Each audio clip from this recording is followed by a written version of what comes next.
Welcome back here on Live Now from Fox. The time 12:48 over on the East Coast and 9:48 on the West Coast. What you're looking at there to the bottom right-hand side of your screen, that is a live look over Jenin in the West Bank. And I do want to take it full here for just a second so you can get a closer look as we are following some breaking news at this hour.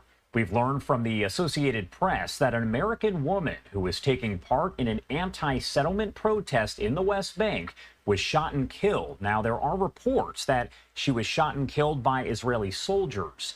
U.S. State Department spokesman Matthew Miller confirming the death of the 26-year-old woman and identifying her as Aysenur Eygi, but did not confirm if she was shot by Israeli troops. The White House did release a statement saying that it was, quote, deeply disturbed by the killing of a U.S. citizen.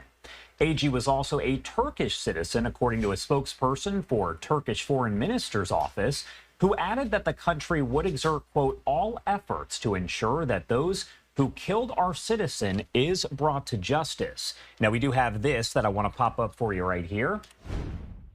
This is actually a post on Twitter or X that came in from Ambassador Jack Lew, who said, quote, we are aware of the tragic death of an American citizen today in the West Bank.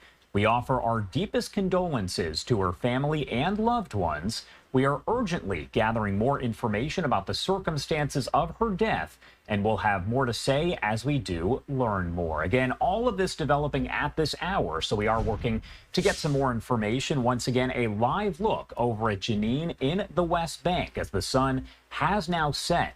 Now, the Israeli military is saying that it's looking into the reports that troops killed a foreign national while firing at a, quote, instigator of violent activity in the area of the protest. So an investigation will be conducted by the Israel Defense Forces.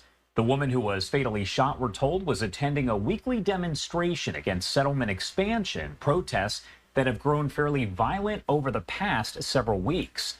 A month ago, American citizen Amado Sassan said that he was shot in the leg by Israeli forces. Now, Jonathan Pollock, an Israeli who was part of that protest, said the shooting occurred shortly after dozens of Palestinians and international activists held a prayer on a hillside outside of a northern West Bank town that was overlooking an Israeli settlement. Pollock said soldiers surrounded the prayer there and clashes soon broke out, with Palestinians throwing stones and troops firing tear gas and live ammo. The protesters and activists then left the area, he said, and the clashes were subdued. He said he then watched as two soldiers standing on the roof of a nearby home aimed a gun in the group's direction and shot at them. He said he saw her, quote, lying on the ground next to an olive tree, bleeding to death.